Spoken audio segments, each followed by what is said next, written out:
EA Sports.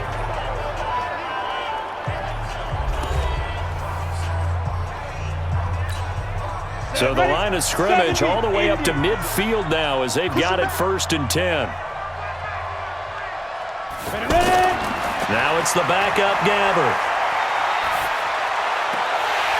And that is incomplete. He couldn't hold on through the contact. Brings up 2nd down.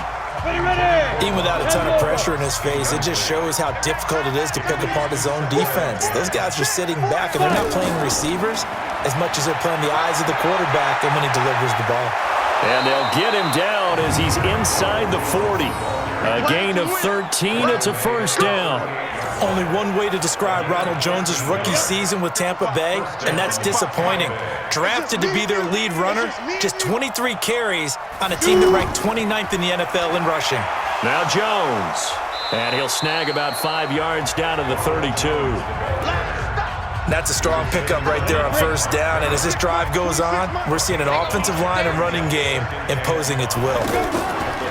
2nd and 5 now. Gabbert, that'll be caught by Jordan Leggett, his tight end. And inside the 20 before he's brought down. A gain of 13, it's a 1st down. I got a kick out of that one, partner. You and I talk often about trying to hide receivers in certain situations, but a guy of his size can't really hide him. With the tight end drag route, definitely an effective way to sneak him across the formation for an easy completion and a 1st down. So after the incompletion on 1st, now 2nd and 10.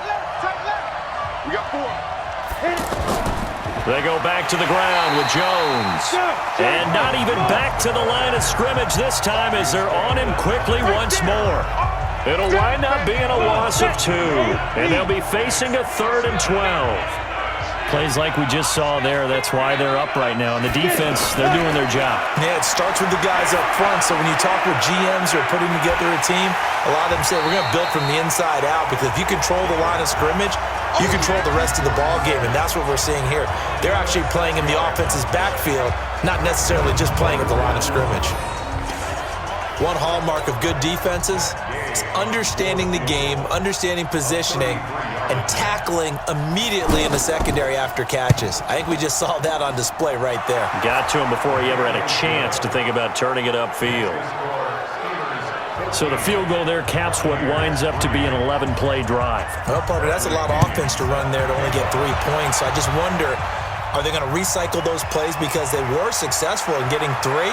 Or do you go to another section of the playbook trying to find ones that get you into the end zone and get you 6? Brushing off defenders. And how about that return as he's all the way inside the 20-yard line. And that's the type of return that puts a tremendous amount of pressure on the defense now. They've got to go out on the field almost like it's a sudden change, almost like it's a turnover. They've got to go out there and try and stop them. But, boy, what a tough spot they're in. Matchbox lights. Now it's the backup Rudolph.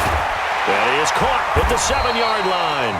And brought down, but not before they get it inside the 10 to the 7. Give him 10 yards there, and about by the nose of the football, he's going to have a 1st down.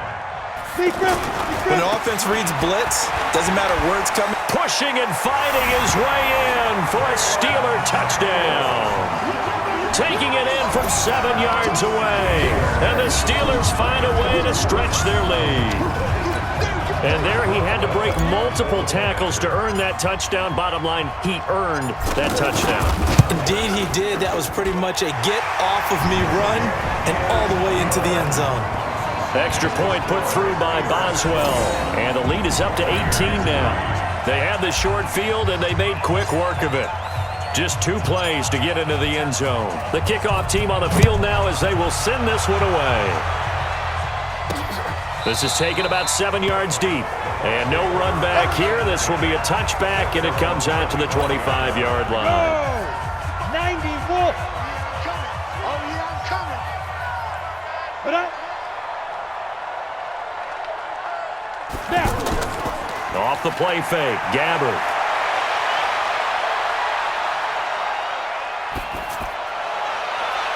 Looking right sideline, but it's incomplete.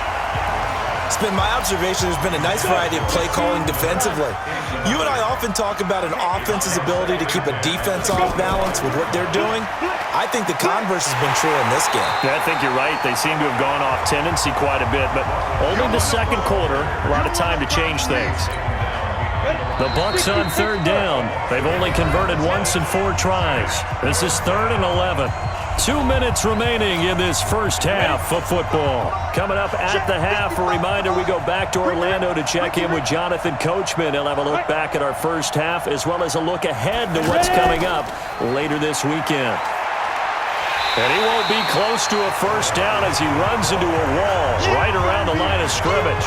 No gain on the play there. A nice job defensively, and it likely forces a punt situation on 4th.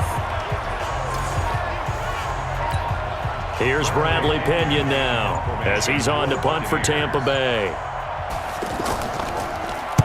He's been a busy man here in this first half as he gets it away. This is fielded at the 27. 12 yards on the return that time. And the Steelers will go on offense here, 1st and 10. Pittsburgh's offense now heading back out onto the field. And the ledger for them so far looks pretty good, doesn't it? It certainly does. Touchdown, touchdown, touchdown. Not sure it can be much better than that. They've got to feel very good about the groove that they're in at this stage of the game. And he's tackled a yard short of the marker. Good gain of 9 on first down. Give him 9 there on the first down completion. Nothing fancy on first down, but a very consistent type of a play. Hit that slant. A lot of people call it an extension of the running game, and it can be if that pass is completed, because you hit a guy on the run like that, he often can go for big yardage. Sets him up nicely for second down, staying ahead of schedule.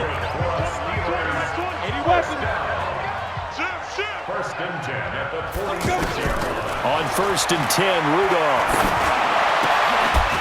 He's going to hit his man out of the backfield, complete. And he goes down, but not before getting this inside the 25.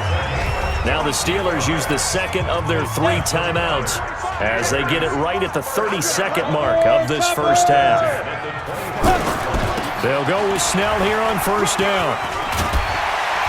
And down inside the 15, shy of the 10. 12 more yards there and another first down. And that's the big fella's MO right there. Running through tackles, keeping the sticks moving forward. This defense, if you don't bring 11 guys to the ball to try and get him on the ground, he's going to keep making runs like that. I feel the press box shaking every time he touches the rock.